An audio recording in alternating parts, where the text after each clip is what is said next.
오늘 아침 우리에게 주시는 하나님의 말씀을 봉독하겠습니다.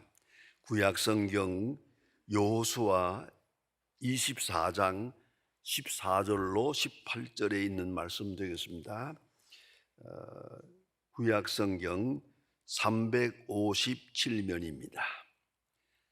357면 여호수아 24장 14절부터 봉독하게 됩니다. 이 계시의 말씀을 봉독할 때에 다 함께 하나님의 음성을 들으실 수 있기를 바랍니다. 그러므로 이제는 여호와를 경외하며 온전함과 진실함으로 그를 섬기라. 너의 조상들이 강 저쪽과 애굽에서 섬기던 신들을 치워 버리고 여호와만 섬기라. 만일 여호와를 섬기는 것이 너희에게 좋지 않게 보이거든 너희 조상들이 강 저쪽에서 섬기던 신들이든지 또는 너희가 거주하는 땅에 있는 아모리 족속의 신들이든지 너희가 섬길 자를 오늘 택하라. 오직 나와 내 집은 여호와를 섬기겠노라 하니 백성들이 대답하되 우리가 결단코 여호와를 버리고 다른 신들을 섬기지 하지 아니하오니 이는 우리 하나님 여호와께서 친히 우리와 우리 조상들을 인도하여 애굽 땅 종도였던 집에서 올라오게 하시고 우리의 목전에서 그 큰 이적들을 행하시고 우리가 행한 모든 길과 우리가 지나온 모든 백성들 중에서 우리를 보호하셨음이며 여호와께서 또 모든 백성들과 그 땅에 거주하던 아모리 족속들을 우리 앞에서 쫓아내셨으므로 그러므로 우리도 여호와를 섬기리니 그는 우리 하나님이심이다 하니라. 아멘. 세계적인 베스트 작가인 알랭 드보통이라고 하는 분의 불안이라고 하는 아주 유명한 저서가 있습니다. 현대인의 감정 속에 불안은 결국은 일상적인 것이고 어쩌면 보편적인 것이다. 모든 사람이 불안에 떨고 있다. 불안이라고 하는 질병에 걸려서 시달리고 있다라고 이렇게 전제하고 있습니다. 그의 책에서 하는 말입니다. 현대인의 불안의 요소를 면밀하게 5가지로 구분해서 말해주고 있는데 한번 들어볼 만합니다. 첫째는 사랑의 결핍입니다. 사랑받고 싶은데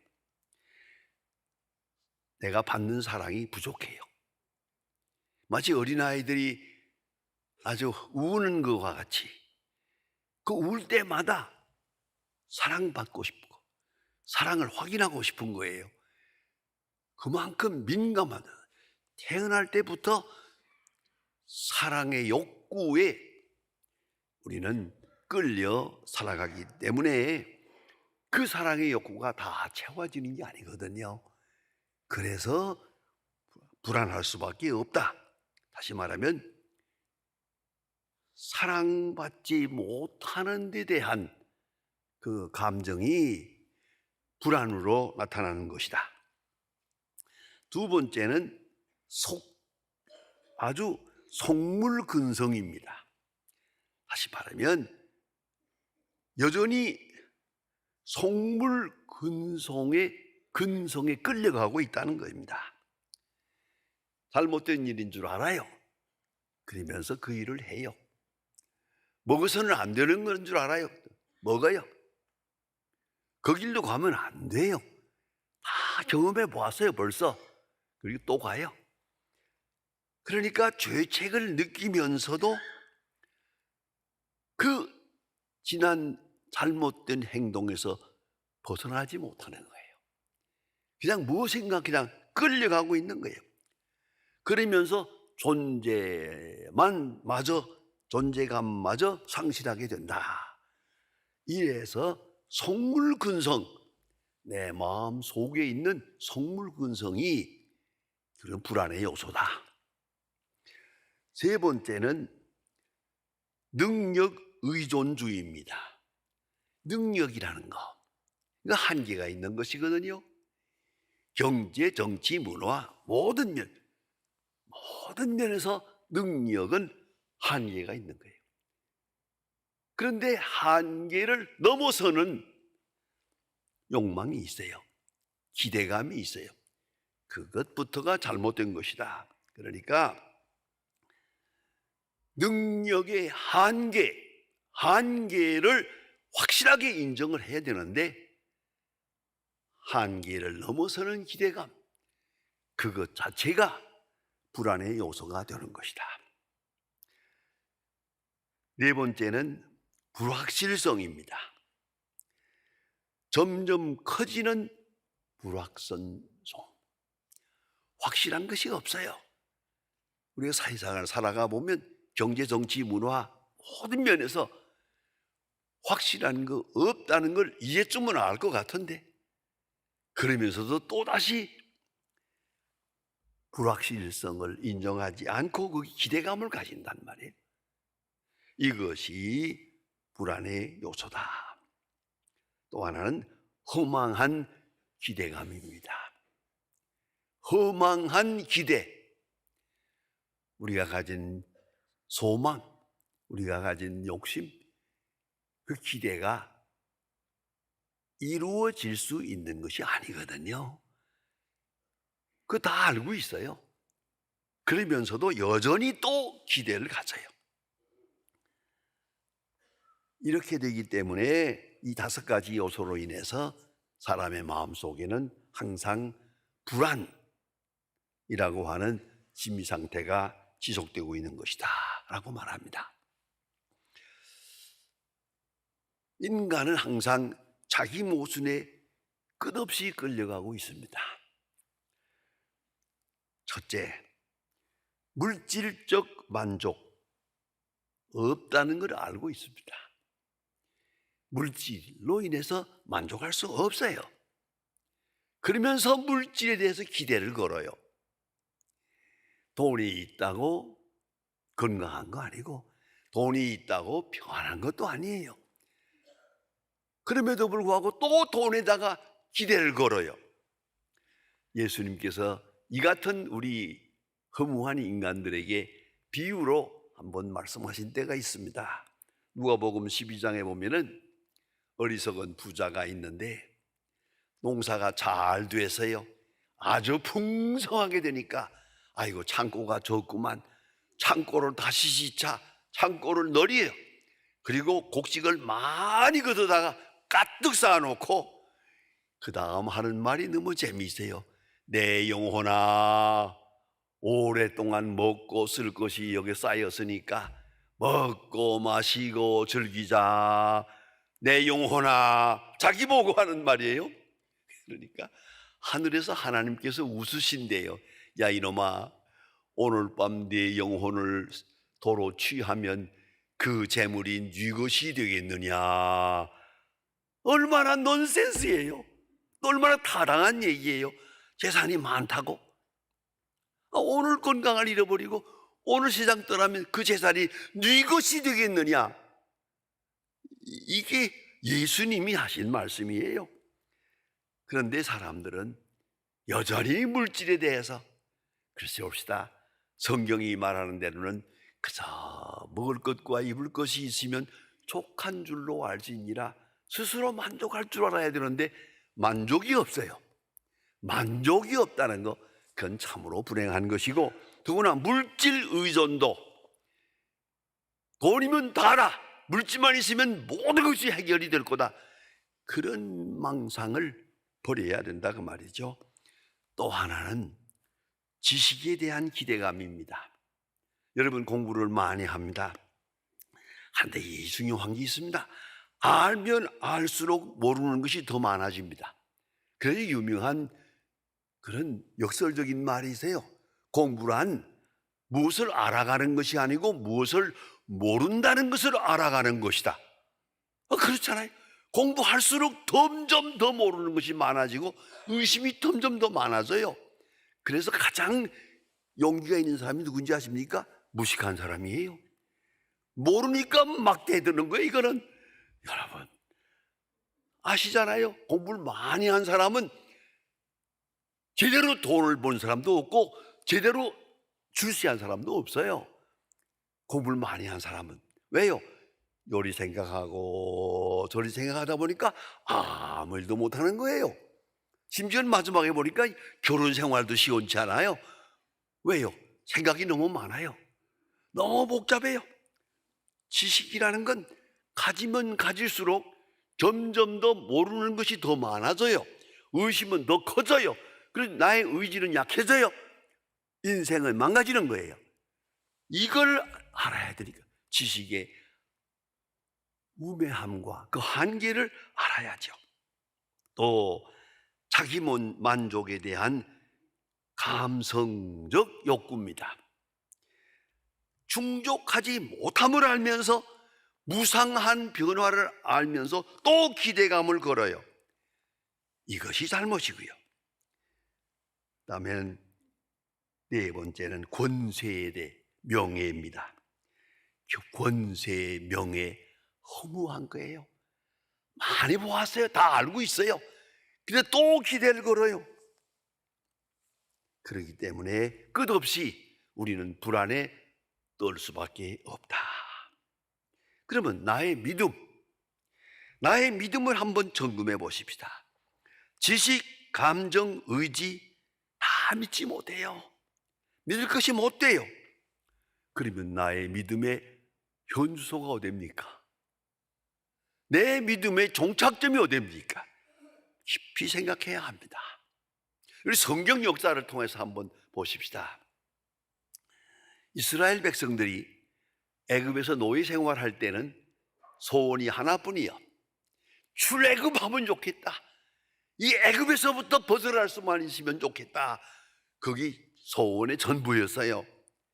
그러나 출애굽하고 보니까 문제가 더 많아요. 더 복잡해요. 더 어려워요. 출애굽에서 나오다가 홍해를 만났어요. 가운데 홍해가 딱 걸려 있어요. 아이고 이젠 죽었다. 뒤에는 애국 군대가 따라오고 앞에는 홍해가 있고 어떻게 하면 되겠냐. 이거 도관에 든 쥐다. 우리는 죽었다. 홍해가 이거 문제다. 홍해만 열리면 하고 원망을 했는데 홍해가 열렸어요. 홍해가 열리고 건너갔어요. 이젠 다 된 거 아니에요? 웬걸이요? 또 원망이요. 그 다음엔 또 조금 나가다가 물이 없어요. 물이 없다고 하나님을 원망합니다. 물만 있으면 되겠다고. 물이 반석에서 터져 나와서 물을 마셨어요. 그 다음엔 또 심지어는 불만. 마지막에는요 고기 못 먹었다고 원망해요.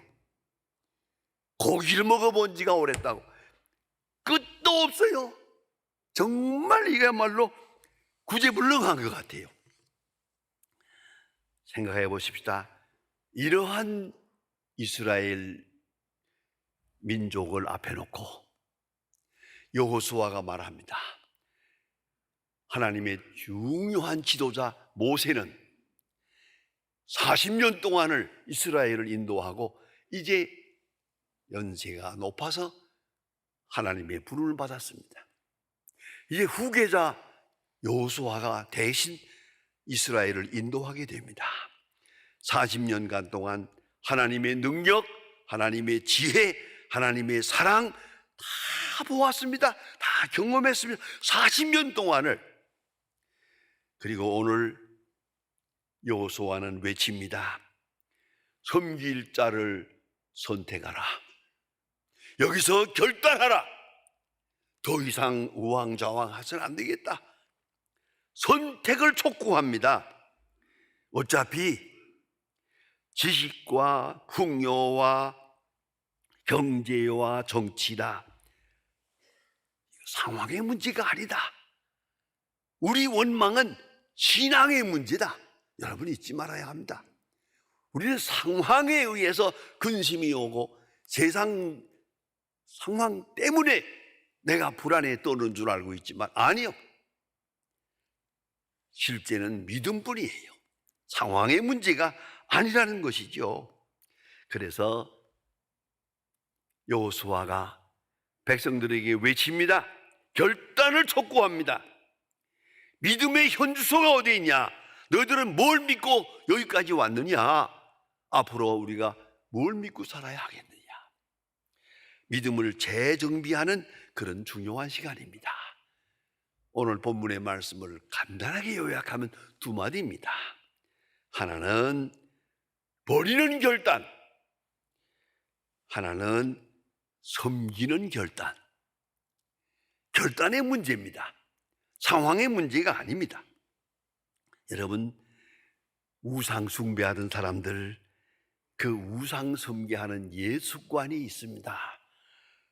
돈을 사랑하던 사람들, 돈의 습관이 있습니다.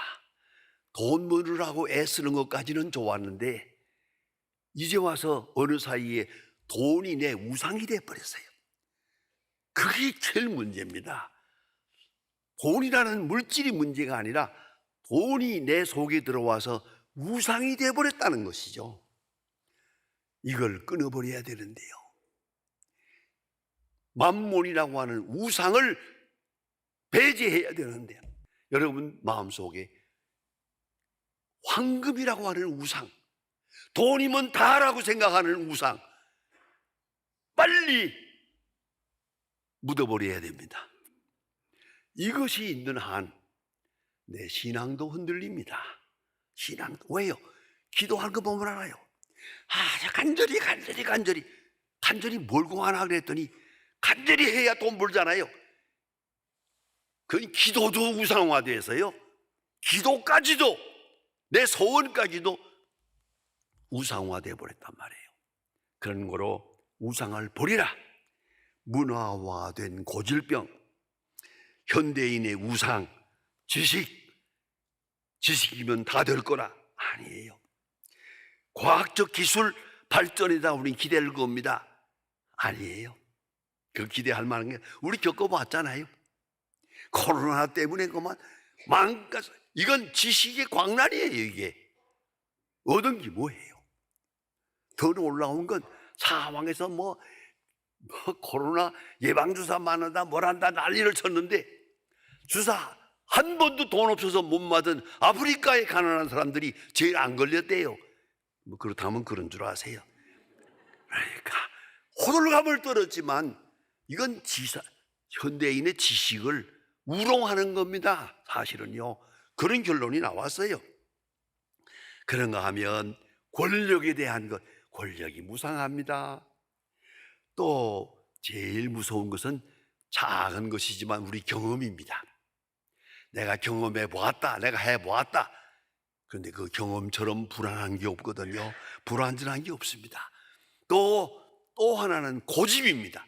자기 지식과 자기 경험에 대한 고집, 이 고집불통, 이게 우상입니다. 또한 허영과 명예, 인기, 이거 다 보기 좋은 우상입니다. 그런 거로 내 마음을 빼앗는 것 다 우상입니다. 내 기도를 방해하는 것 다 우상입니다. 내가 하나님께 나가는 것에 방해되는 것, 오래오래 해묵은 거, 문화화된 거, 습관화된 거 깨끗이 우상을 제해야 됩니다. 우상을 버려라. 결단. 아까운 거죠. 그래도 버려야 됩니다. 그걸 버리기 전에는 참 믿음에 도달할 수가 없기 때문이에요. 그리고 버릴 것을 버리는 결단, 그 다음에는 하나님만 섬기는 결단. 이제는 하나님께로 가는 적극적으로 있습니다. 내가 늘 하는 말입니다. Total acceptance, total discipline, total commitment. 이 세 가지입니다. 먼저는 온전히 수용해야 됩니다. 하나님의 뜻, 하나님의 말씀, 하나님의 진리, 경건에 대한 것을 하나님의 말씀을 100% 그대로 수용을 하는 겁니다. 아무 의심 없이 하나님의 말씀이니까 수용합니다. 그런가 하면 전적으로 순종합니다. 토탈 디시플린.